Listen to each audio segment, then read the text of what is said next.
So I started using my anxiety as a clue and as a friend. And every time I had anxiety, I was willing to say it's because I was engaging in a thought that wasn't authentic with my real nature. Anxiety is our body's way of trying to communicate with us what you just ate, what you just thought, what you just did, who you just talked to, whatever it is, doesn't agree with you. Everybody, welcome to Impact Theory. Today's guest is Jewel, a four-time Grammy-nominated singer-songwriter who has sold more than 30 million albums and had one of the best-selling debut records of all time. In addition to that, she's also a multiple-time New York Times best-selling author, actor, and philanthropist who's been on the cover of Time magazine, had a Cirque du Soleil show made about her life, and written one of the best-selling poetry books of all time. She's now also officially added being at the forefront of the mindfulness movement to her resume by working with large companies to help their employees find harmony in their lives, as well as producing a new documentary with Deepak Chopra on the subject called Mindfulness Movement. Jewel, welcome to the show. Thanks. The intro I wrote was perfect. You did it great. I wish. That would be amazing. That would save me a lot of time.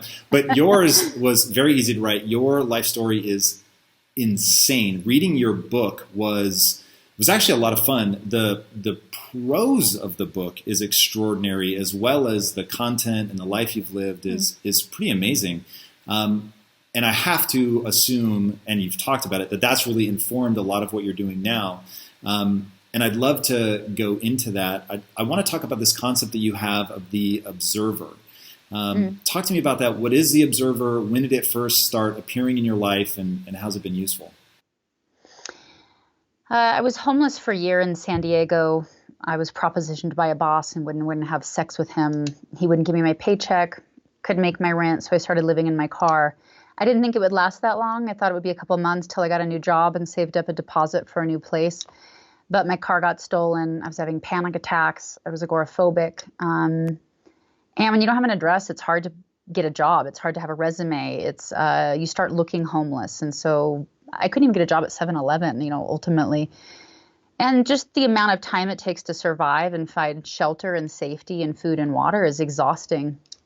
I was starting to have panic attacks and agoraphobia, and I realized I would end up in jail or dead if I didn't do something about it.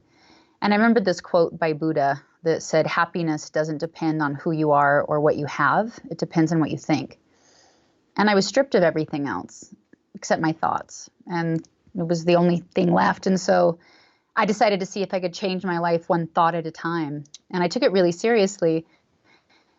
But I had so much anxiety that I couldn't figure out what I was thinking in real time. If anybody suffered from that type of anxiety, you're pretty much out of your body. You can't even track your thoughts. And so I started watching my hands because I thought your hands are the servants of your thought. It's your thought slowed down into action. Do you remember where you came up with that? I've heard you talk about that before, and that is very powerful. It's super insightful. Is that something you read? Is that just something that you literally noticed? It's just something I noticed as I was sitting there in a complete panic. All right, my job is to turn my life around with my thoughts. Holy F, I can't figure out what my thoughts are. It was just desperation, I think, and really having the time and deciding to sit down and think about how does this work and what's another way. And I think part of being a creative person is you start to get really comfortable with problem solving. And you have to. I moved out when I was 15, so my whole life was problem solving, having no option. How am I going to figure it out? And so watching my hands just seemed like it sounds so silly now. Like that was my huge plan. I was going to watch my hands. Like it's a ridiculous plan, but it ended up working. Not the way I thought. I mean, there was a takeaway after 2 weeks of watching my hands. I literally just had a notebook and wrote down, I washed my hands. I didn't want to shake hands. I opened a door. I had no idea what I was doing. At the end of 2 weeks, I realized I quit believing in myself. That was, interesting that my thoughts were all geared toward I can't. So that was interesting. But there was a completely unexpected side effect that my anxiety disappeared when I was doing it. When I was journaling, it disappeared. Now, the words mindfulness weren't around at that time. There were no books about this. But it was such a huge discovery for me that I realized so much that year. I realized fear is the thief. It takes the past and it projects it onto the future and robs you of the only opportunity you have to change. And I wanted to change. I knew moving out at 15, I should be a statistic. I knew that I should end up in jail or dead if I didn't figure this out. And so if I really wanted to change, I actually had to show up in the current moment. And that's what mindfulness does. Again, that word wasn't around. And so I just started to make all these discoveries that year. And the biggest one I started to realize was that when I was observing myself, my anxiety disappeared. And I realized this trippy thing. I had read, Descartes, I think, therefore I am, and read a lot of his works that doubt somehow validates our existence, which is a sucky way to go, but what it is true, I guess. I realized it's not I think, therefore I am. If I could change that a little bit, I'd say I observe what I think, therefore I am. I'm not my thoughts. I'm the observer of them, which gave me some room because it created this magical gap between my thoughts and who I was. If I was sad, I wasn't sad. I was the observer of sad. And at that little bit of distance, that gap, the way I would describe mindfulness is, if you have a thought, creating a gap before you act on that thought. And in this gap is like this magical chamber where you can change. That's where you can step in and form new neurology, new neural networks, rewire new patterns and starve old neural patterns. Yeah, that's really interesting to me, how much you can go from the poetic to the neuroscience behind this stuff. And I find that really intriguing. I know I don't know if you've worked closely with him or if you just know him or know his work, but Dr. Judson Brewer has actually been a guest on the show. Amazing guy, really interesting when you start looking at the neuroscience of this stuff. When did you begin to discover that? So that for me, one, I want to talk about the gap that you're talking about. So I read a book called Man's Search for Meaning by Viktor Frankl, concentration camp survivor. He talked about that gap that between stimulus and response is exactly what you're describing, and that your life is essentially that choice. And then going back to what you opened with, talking about anxiety, and I suffered profoundly from anxiety for years. I would still say it's a close to daily part of my life. I've certainly learned how to manage it a lot more. And to me, it didn't feel so much like I was out of my body. It felt like I was trapped or a slave to my body because I couldn't get out of the neurology of what was happening. And so when did you begin to discover that? The neuroscience of it all allowed me to visualize it, which allowed me to begin unwinding some of the processes to become more present. Was that something that helped you, or did you discover that sort of after you had fought your way through it? It's really fascinating to me that if we do sit and contemplate a problem, we will come to some truth that many other people come to in similar situations, whether they're in a concentration camp or in a lab. It fascinates me. I call it going into the river of yourself to find the ocean of everything else. I realized about the habit loops. I didn't have that word for it. Again, when I was homeless, I was addicted to stealing, and I was addicted to negativity, and I was addicted to anxiety. I could tell that. And I just stopped suddenly one day, and I was struck by the thought that if our brains are addictive, if we are capable of being addicted, if it's such a natural thing to us, there must be a biological evolutionary reason. I mean, it can't be that this was all a mistake and oops, sorry about that addictive part of your brain, It just didn't make sense. And so I wondered if I could get addicted to negative things, could I get addicted to anything, to positive things? And so I noticed this, I called it a triad. I noticed I had a problem and it was triggering me. I knew that word. I probably didn't know that word then. A stimulus. I knew being homeless was really bad for me, my anxiety and my panic attacks. Then I had a response, and it was stealing. And then I had a reward. And so I realized I couldn't change this first one, but I could change my reaction to it. And so I decided to insert writing. And so every time I wanted to steal, I forced myself to write. And I did it enough, and it was hard. It wasn't fun. It didn't feel good. Stealing would have felt way better. But I stuck with it enough to where I started to get a reward. And then I realized once I could do that, I could start to tackle really specific problems and get highly specific. I look at meditation. I was taught to meditate by an aunt when I was about 12, maybe. Whoa. It was transcendental meditation. I didn't really stick with it, but I knew of the concept. And then I think also writing being creative. I sang my whole life and I wrote my whole life. Forces you to be present. So it turns out if you're being observant or curious, you're in a mindful state. That easy. So if you're anxious, all you have to do is get really observant and really curious. It can be about the light in the room. It could be the smell of something. But you're forced instantly into a mindful state. You don't even actually have to meditate to do that per se. And then I realized I have to start taking the skill of meditation out. How do I describe it? It's like going to the gym and building up a muscle. And if you build up that muscle in the gym, it's important and it's great and it changes you. But unless you can put that muscle to work in your day, your life may not be fully changed. Meditation was like doing a bicep curl. But I needed to find a way how to take that bicep curl and that muscle I was building and change habits. And that's where I started developing very specific exercises to attack or change very specific problems I was struggling with. And I continued to do that my whole life, my whole career. And then I met Dr. Brewer maybe 2 years ago. And when he saw the exercises I developed, he was like, those actually work. Those actually rewire your brain. And so on my website, he goes on and actually explains why they work, which was a total trip and really amazing. So I'd love to hear what some of those exercises are. What are some of the specific things that you did then? Have they morphed and changed? What are you doing now? When I was homeless, I realized I had two basic states. I felt like this or I felt like this. It was open and dilated or it was tight and contracted. And I realized every thought, feeling, and action led to one of those two states. And so a really simple hack was when I noticed a panic attack coming on or a huge anxiety attack, I would just force myself to have a thought, feeling, or action that dilated me. It sounds really simple, but I just used gratitude. So I would remember my first time I tried it, it was on the street corner. I liked to live near this little flowering bush. It was like my home. And I was miserable and anxious and heading into a panic attack. And I forced myself to notice the light coming through this palm tree and the way it filtered down and it looked like a lace dress on me. And I just forced myself to feel the sun, to smell the air, to be profoundly grateful that I was feeling the sun on me. I had a lot of memories of Alaska sitting in the sun, and it forced my entire system to dilate. And I didn't know at the time what I know now. Now there's a lot of science. Your vascular system does dilate.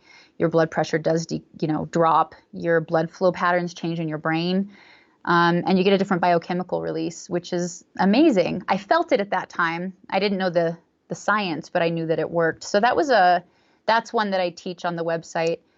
And they're all just 3-minute exercises that are very specifically designed to attack very specific and certain things as we try to change.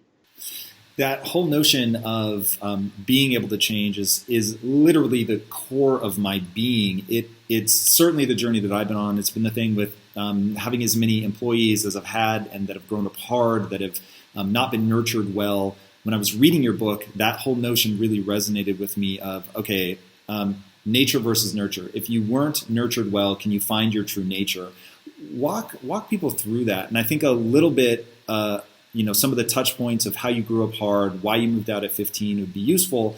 But really what I want to know is, what's the punchline? Like, how much have you been able to re-nurture yourself?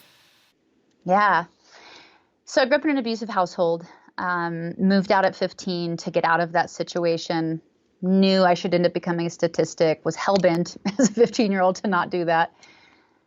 And I looked at this concept of nature versus nurture. I had read a lot of Greek philosophy up to that point, and so I think I felt I could think my way out of this problem, possibly. And I'd heard the concept of nature versus nurture.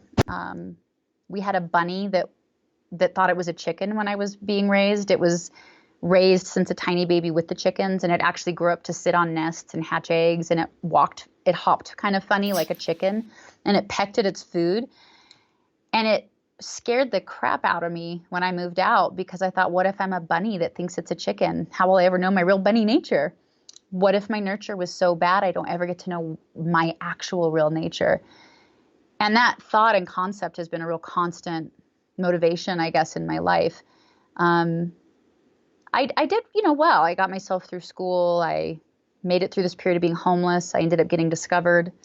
My goal when I was discovered was to be a whole, happy person first and to be a musician second. And that was my deal with myself and why I signed the contract. And I've stayed true to that. I've continued my education and developing these skills so that I could change. Because if you take somebody with my background and you add fame on it, you talk about a whole nother round of statistic. It doesn't end well. You've seen this movie over and over. I didn't want it to be that way. So I took years between records. I did all kinds of things that are bad for your career, but I felt were the only way to invest in my humanity and keeping good on my progress, my promise to myself. But I kept finding myself in similar situations again and again and again. So in my book, Never Broken, I talk about the amount of change I was able to facilitate, which was extraordinary, really, if I think about it. I went from an outhouse and no running water in Alaska to being on the cover of Time magazine. That's a lot of change. But at the same time, nothing changed. And I'm writing a book right now. It's actually all about change. What don't we understand about that word? Because we grow and we get different, but we don't actually change. Like on a deep chemical level, it's like water turning into ice or fog and rain. It's still water. And that was me. I was having the same emotional experience over and over in very different settings. So it was like being on the same road, and I got the scenery to change from icy, views out my window to green and pastoral to gilded and gold. But my experience was the same. I was on the same road. So how do we get on an entirely new road? How do you actually change your entire paradigm? So the way that I used mindfulness, it did change me. It helped me a ton. But I realized it kept me in the same paradigm. It's like the hammer and nail, right? If you're a hammer, everything looks like a nail.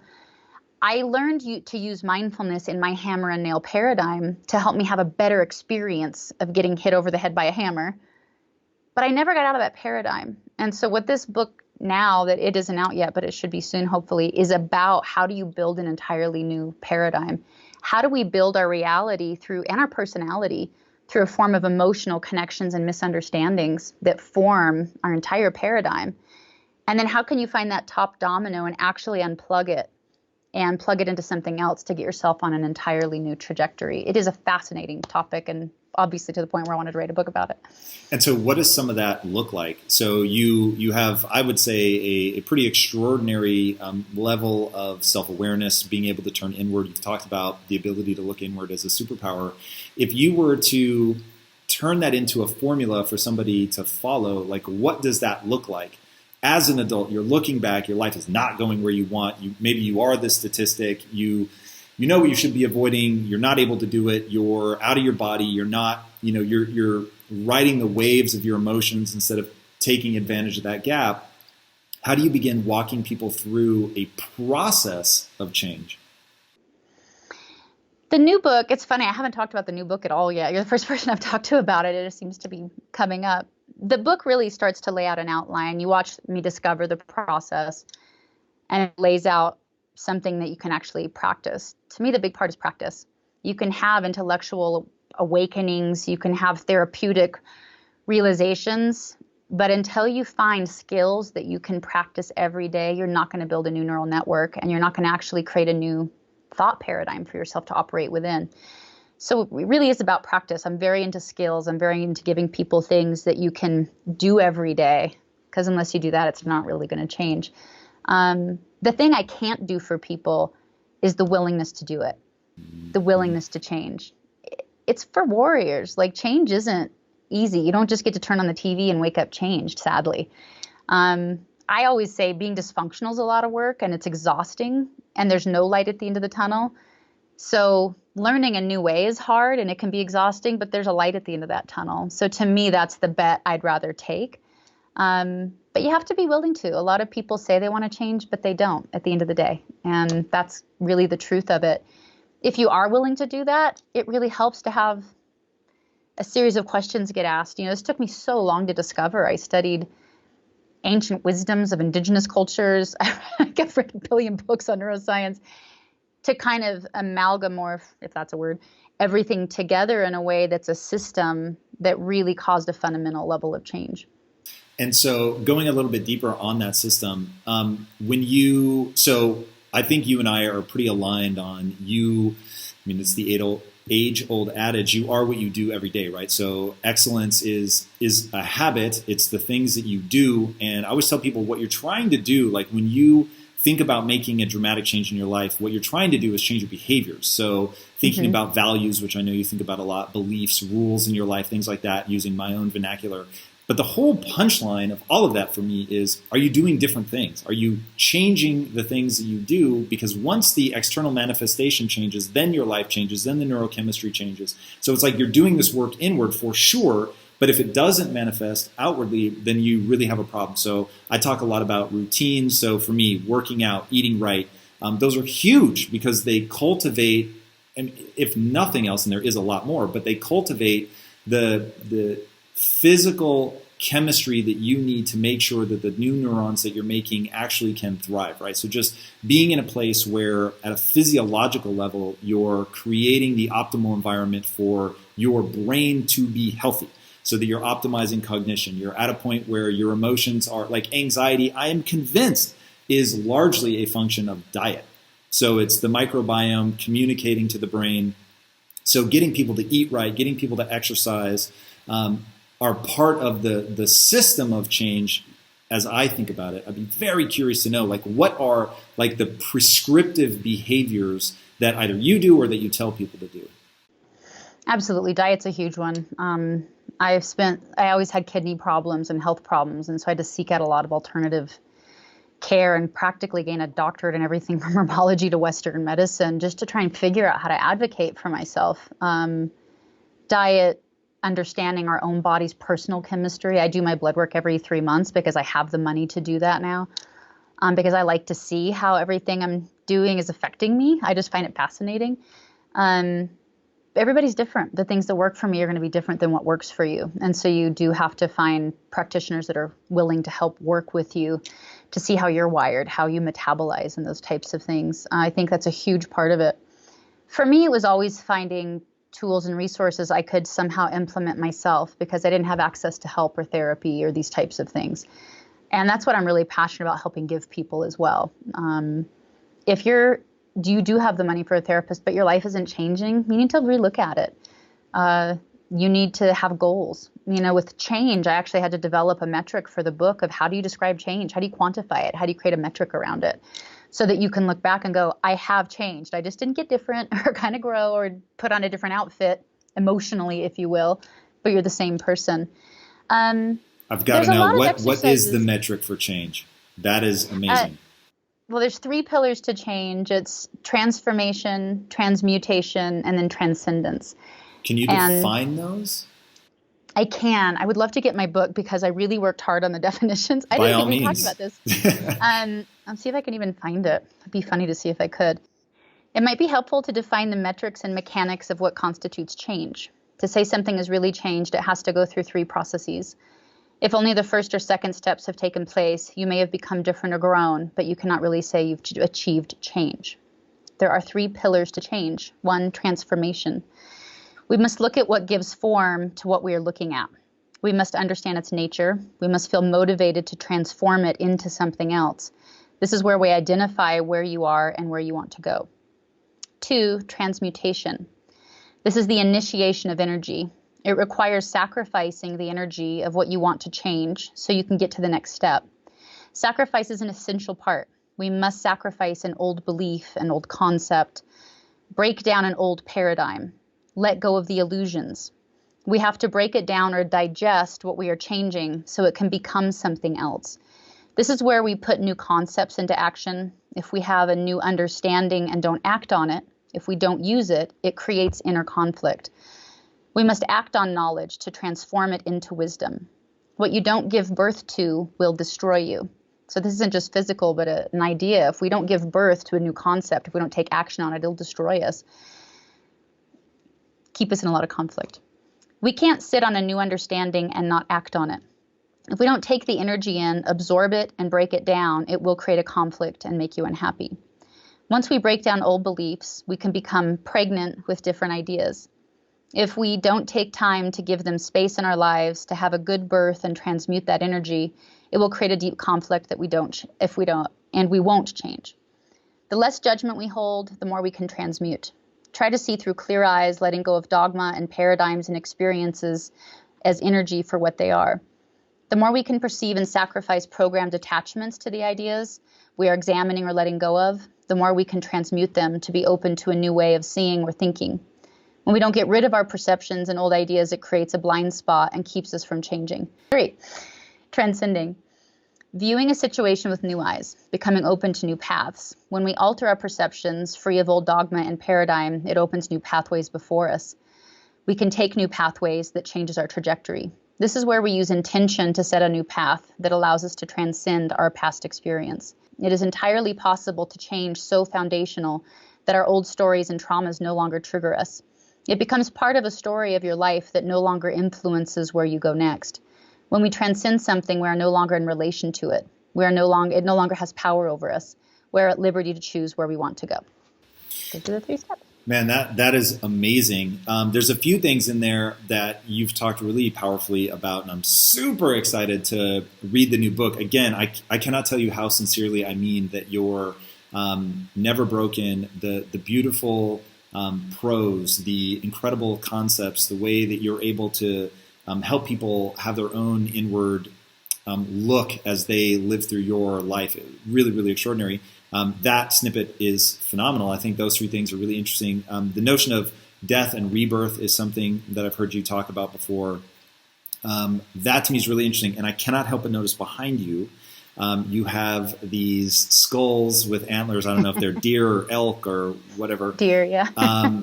Is it just that they're beautiful, or is there some of this death and rebirth notion and making room for the new energy, which I find really intriguing? I'd love to hear more about that and this whole notion of death and rebirth and how it manifests in real life, because it's not necessarily literal death, but there is still a letting go and making that new space. Yeah, I was adopted by American natives when I was 15, and they brought me into a lot of their traditions, and it got me fascinated with studying indigenous knowledge from all over the world. One of the things I share in the book is this, what I call a wheel of development. It's a lot to go into, but from 9 o'clock to midnight are some stones on the wheel of introspection, death, rebirth, and wisdom is at 12 o'clock. And this wheel of development is something each of us travel, once in a lifetime, as well as with any business startup, with any new relationship. You can look at this wheel as sort of a map or a blueprint. And right now, if I was to say where we are as a country, we're in death and rebirth. So there's introspection, and when we introspect, we now have to let go of things, which is a death. And then we get to be reborn into a new thought process or way of being or way of relating to the world. And then when we act on that, we have wisdom. But you can travel the wheel in an encumbered state. So there's an unencumbered state where if you travel the wheel and everything's kind of perfect, you experience it at its highest, that it can be. It's rarely true for any of us. And so there's an encumbered pattern of each thing. So the encumbered pattern of introspection is repression. If we refuse to introspect, we suppress or we repress.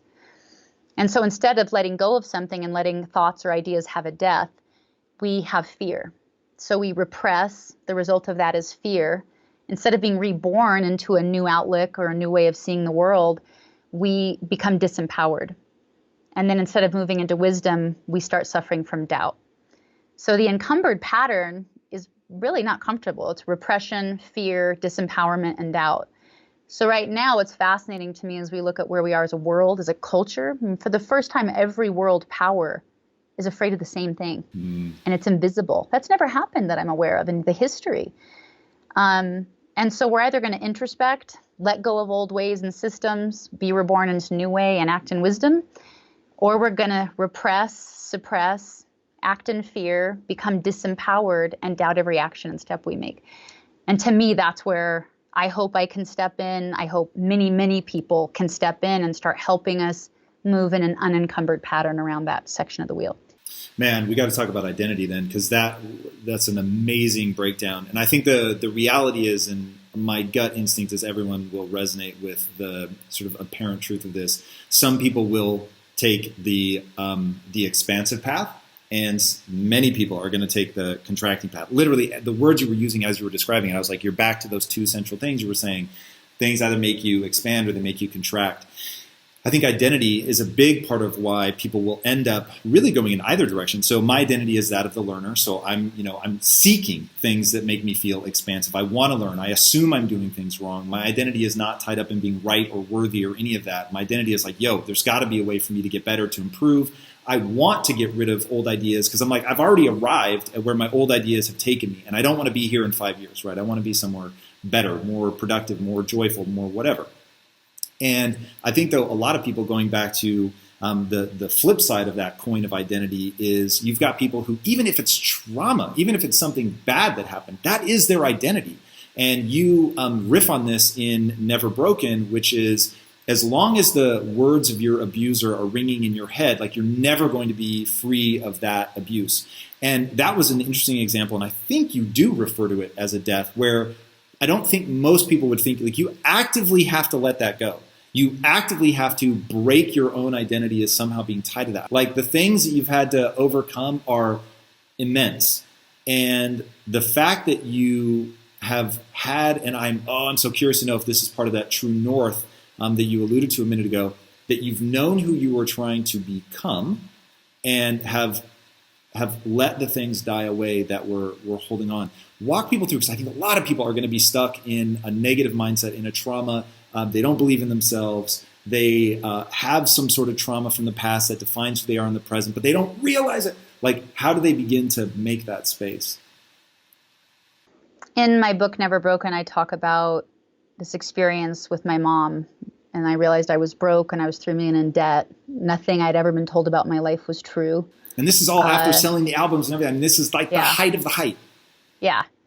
And it was devastating. I mean, it was a total brain mess for me. It felt like just having my brain shattered, and it was in a million pieces. I didn't know reality from fiction. Having to go back through your life and figure out what was true, what was false. It was a hard thing to get through. And I didn't trust therapists. I didn't trust anybody to mess with my mind. I was just in a really bad state. And I wouldn't have even honestly known who to turn to at that point, because what I was dealing with was so strange and unusual. I quit a tour because I felt like I was going to have a nervous breakdown if I went. And I was at my house, and I walked out and looked at myself in the mirror, and I don't know why these epiphanies always happen in the mirror. And I remember this Joseph Campbell allegory, the allegory of the golden statue. It's a story about a small village that had a prized golden statue. They heard a neighboring village was going to come and attack them. So they covered the statue in mud, and then the war came and went. The statue stayed covered in mud. The entire village forgot its value. Generations passed. One day, a child was sitting at the feet of the statue. It was raining, saw a glinter of gold, and they realized the statue had inherent value. For some reason, that story came back to me, and I thought, what if I'm not broken? What if I'm attacking this entire problem of trying to fix myself from the entirely wrong perspective? When something's broken, when you feel broken inside, you feel like something outside of you has to fix you. Very daunting. To be fundamentally so flawed that something outside of you, outside of your own nature, has to help fix you. I thought, what if I haven't realized, like, I can't be broken? A soul is not a teacup. It's not a chair. It exists permanently for all time. Whatever the nature of that energy is, it is forever. And so what if I'm not broken? What if I'm just covered in layers of mud and silt and abuse and hurt and neural programming that isn't me? It's like a hard casing that I've become entombed in within my own life, but it isn't who I am authentically. And so I started using my anxiety as a clue and as a friend. I started realizing that I didn't have to fix myself as much as I had to do a very loving archaeological dig back to who I really was, get rid of the programming. And every time I had anxiety, I was willing to say it's because I was engaging in a thought that wasn't authentic with my real nature. It was a clue. My anxiety became my best friend because it started being a neon sign that said, you're engaging in a behavior, a thought, or an action that does not agree with you. Our anxiety is our body's way of trying to communicate with us what you just ate, what you just thought, what you just did, who you just talked to, whatever it is, doesn't agree with you. And so I became very diligent. I started taking a notebook around. Every time I'd have anxiety, I go, what was I just thinking? What was I just doing? And I'd start to write it down. And I started playing a game. It's up on my website, Jewel Never Broken, as one of the mindfulness games, which helps rewire you. But it was called Self and Other. Every time I had one of these thoughts, I would write it down and I'd ask myself, what's the truth? And this is different than, doing affirmations in the mirror. I'm not a huge fan of affirmations. Hope and fear travel the same neural network in your body. If you say, I hope I do good on my test, you might as well be saying, I'm afraid I won't. So we don't hope, we do. We take action. And so telling yourself the truth isn't affirmative thinking. It's finding the truth that makes your whole body relax. It unlocks you. And it starts to really unwind your anxiety. It's fascinating. One thing I've heard you talk about that I thought was really powerful is this notion of, okay, when I first started doing this, I would get anxious because I didn't know what I was doing. And I identified basically a flip side of that. And the antithesis statement was, no, I know what I'm doing. But that you knew wasn't true. What was the statement that you ended up coming up with? I feel like if people really let this one sink in, it's the kind of thing that could unlock something for them. Yeah, this is how we take affirmative thought and tweak it so it isn't a hope, but it's the truth. So I think an example I gave in my book was my best friend was dying. I was under a lot of stress. I was doing a movie. I'd never done a movie before. And I was starting to go back into panic attacks. I hadn't had those in a long time. And so I tried everything. I would record myself saying the truth to myself at night and I'd fall asleep to it. I'd try anything that would work. So the fear was, I don't know what I'm doing. That came to me over and over and over. That was the lie. So I went to the antithesis of it. I know what I'm doing. It wasn't the truth. I had no idea what I was doing. Okay, but it gave me a starting place to refine from. And I would just start playing around with different phrases until I felt my whole system relax. And the truth was, I will figure it out. And I will. I've never quit. I know that about myself. I have never once quit until I've figured something out. And that made my whole system relax. And it let me trust my nature and it let me trust my process. I'll figure it out. And so every time I'd have this paralyzing fear, I don't know what I'm doing, I would say to myself the truth with a breath, I will figure it out. And I knew that was truth. My bones knew it, and it calmed me down enough. And again, I didn't know this at the time, but that reroutes the blood in your brain. It allows you to access a different part of your brain so you can start to problem solve. How did you go through losing someone that close to you? Like that's something I've seen people really, really have a hard time with. In my new book, I describe God as 5 primal powers: life, death, birth, decay, and creation. And those 5 primal powers are at work at all times in the world. We're not supposed to practice our spirituality or our self-betterment, whether you're an atheist or not. We're not supposed to practice and learn to try and control our environments. And a lot of times we do it because we kind of have that secret hope that we can never hurt again and we may never get blindsided again. That was a big one for me. I was always getting blindsided. What I realized is that these powers are working at all the time, right? We're always interfacing with life, death, birth, creation, and decay. Something's always being born and breaking down, and it's just life. And so if you look at those as colors, because I'm very visual, these colors are coming at us all the time. We don't get to control what life throws our way. We do get to control how it changes us. And so that's really the most productive way to focus your time and your energy and to sort of look at it like being an artist. I'm going to take these experiences, these dark and wild energies and colors, and I'm going to weave them into something that makes me a more resilient person, a more giving person, a more wise person. And so it gives you comfort when you deal with loss, when you deal with grief. Something else I talk about in the new book is all feelings come from 7 core emotions, and I talk about them like the 7 primary colors. All emotions stem off of these 7. And grief does something interesting you wouldn't expect. It dilates you. If you watch a system, if you will let yourself grieve and you won't resist it, your whole system will dilate so hard. It is asking you to connect to life in a transformative way. You do need to go through your own death. You're going to be altered forever. You're going to change your perceptions and how you relate to life and how you connect to life and how you value life forever. It is asking you to do that. When we resist it and we tighten up, we're going to drag that experience out We're going to repress it. We're going to experience the encumbered patterns of the wheel that I mentioned before, versus allowing it to make you dilate and connect. It isn't comfortable, but you do get through it. That's really interesting. I never, like if somebody had just caught me off guard and said, is grief contracting or expanding? I for sure would have said contract, but you're absolutely right in terms of when you try to resist it. Like even, I'm not a big crier in fairness, but in the moments where I have cried, it is a sense of letting go. It is a sense of unclenching, right? And to try to stop that is this like really sort of hard, intense, gripping. That's interesting. I had never taken the time to think about that. Yeah, I spent so much time studying emotions for myself and for this book, because we've inherited, our genetics, but we've inherited a lot of beliefs and a lot of misunderstandings. And so the way we perceive something is honestly a misunderstanding of grief. I inherited the same one, whether from my family of origin or from me just interacting with life. You can't cry without dilating. You can't get mad without dilating.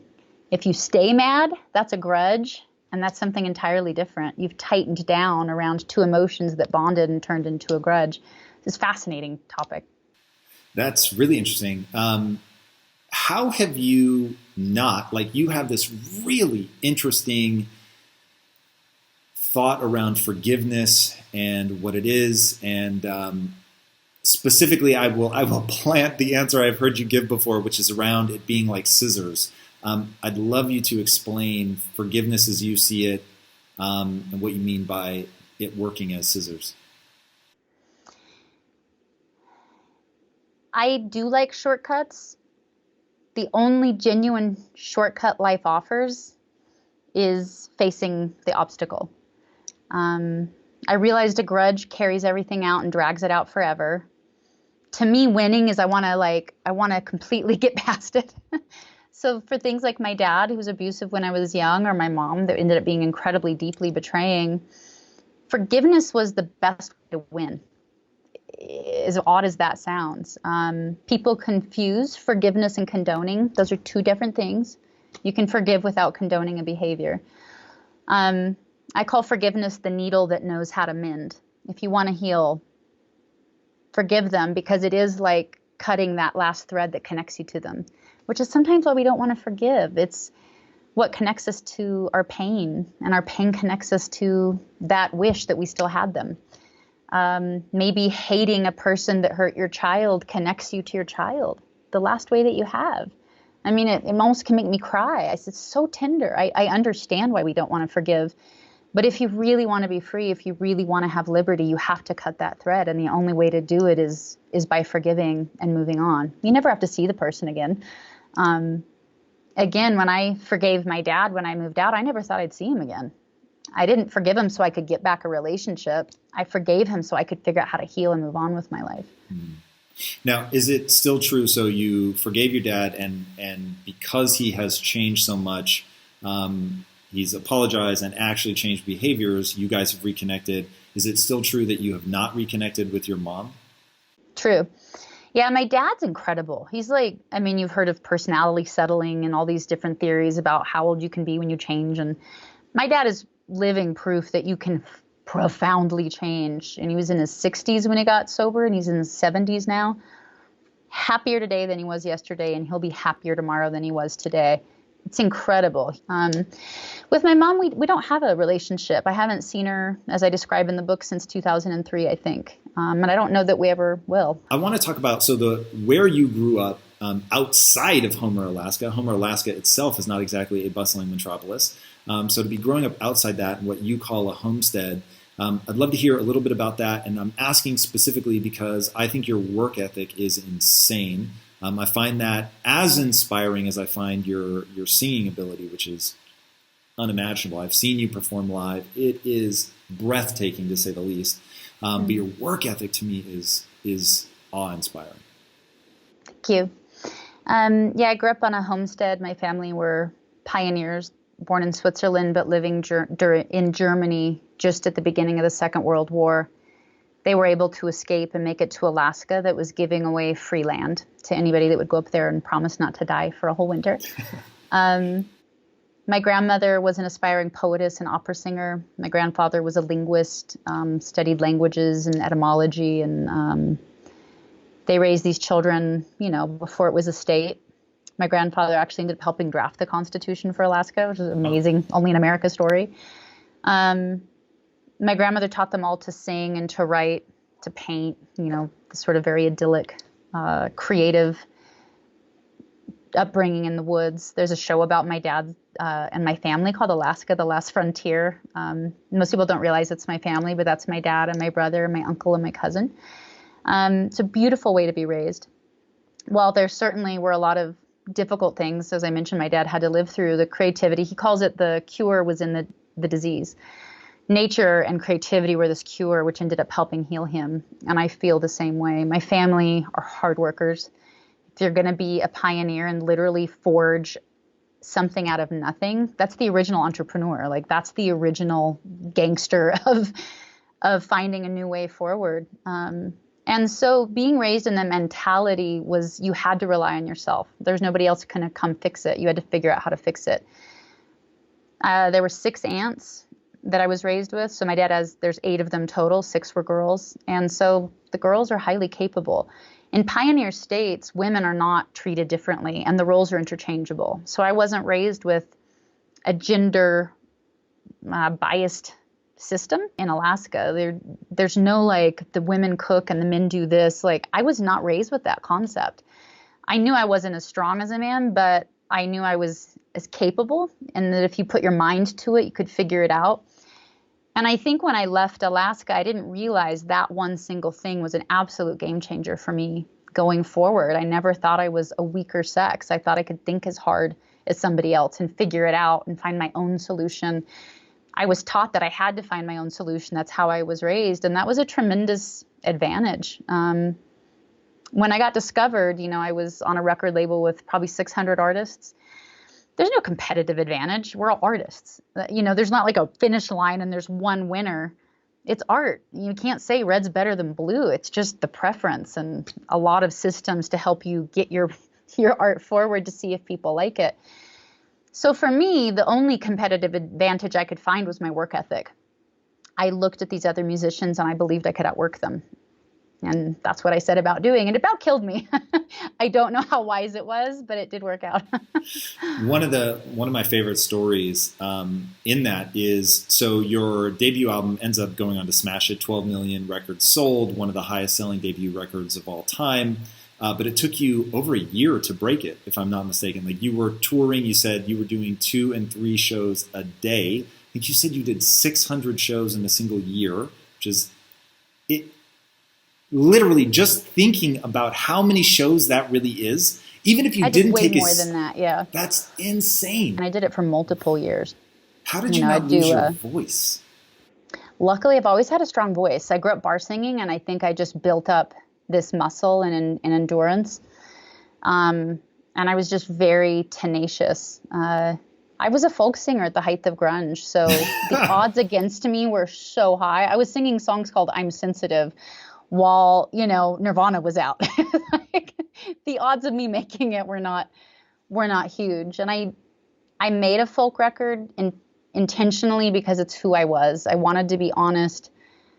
What I just learned while I was homeless was just my authenticity was my only currency, and I clung to it. It was my happiness. And I didn't want to let go of it just to be famous. And it meant I had a hard road to hoe, and I had to be willing to pay for that, basically. I had to buy that authenticity with work ethic because I didn't get to take the other shortcut. So I did shows in the morning for high schools, and then I would go do one record in store, go to a record store and play in the parking lot. Then maybe 2 or 3 radio shows. This would be usually 2 cities a day. I would open for Bauhaus at night, which is a goth band, which was really difficult.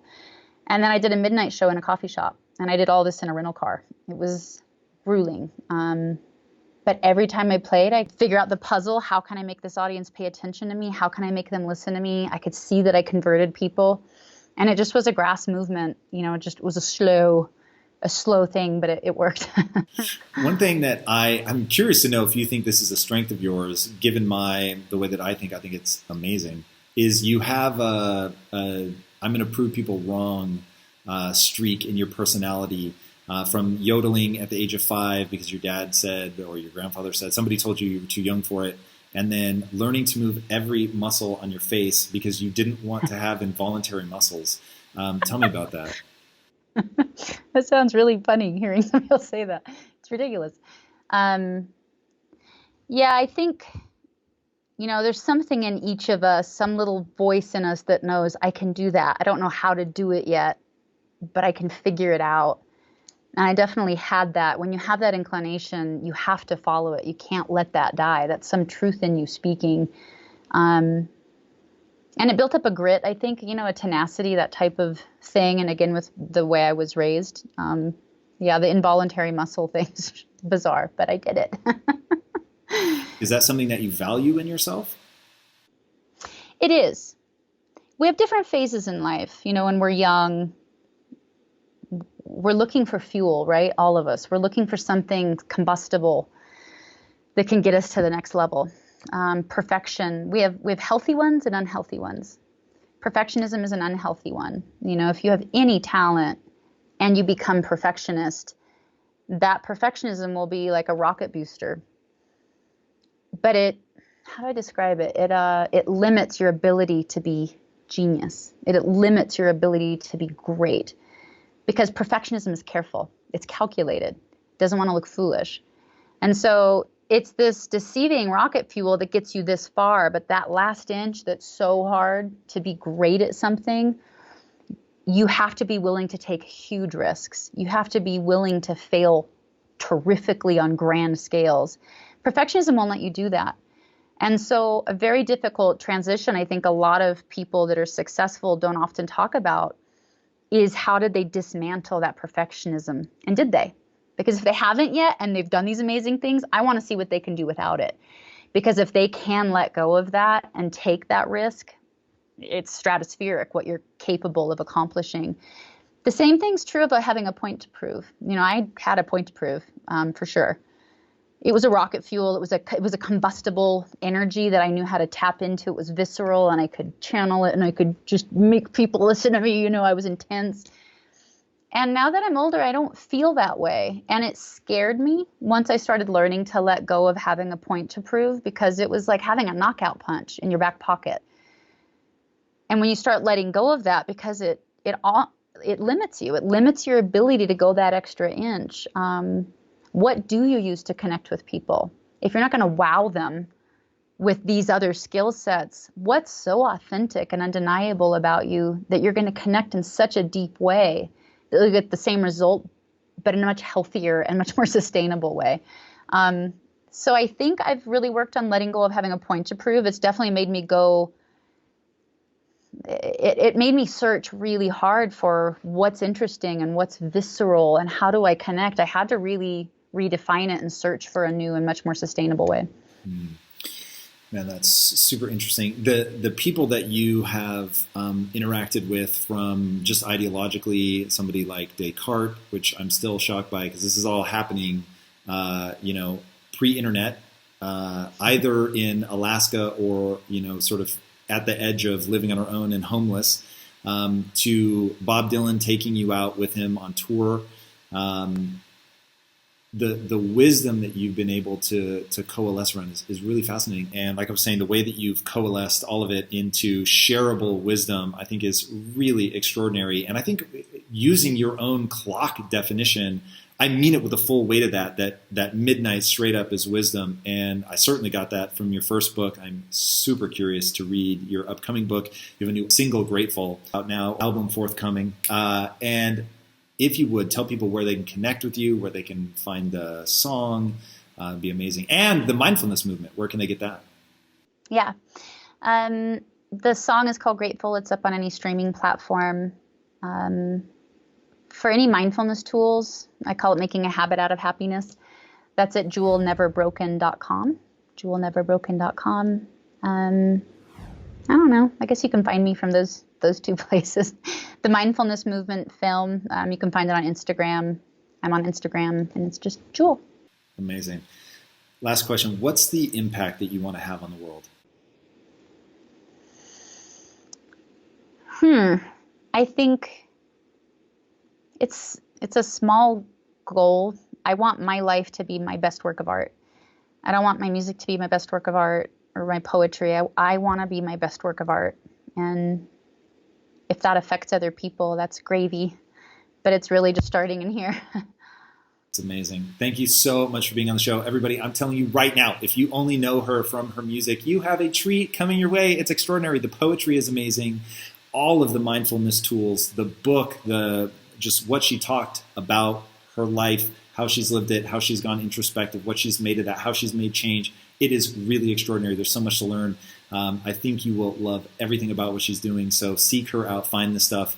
It will change you if you let it. If you haven't already, be sure to subscribe. And until next time, my friends, be legendary. Take care. What was that like, being an immigrant and then trying to make a name for yourself? Well, I mean, I was born in Haiti in a small village. Imagine a place, so no electricity, no running water,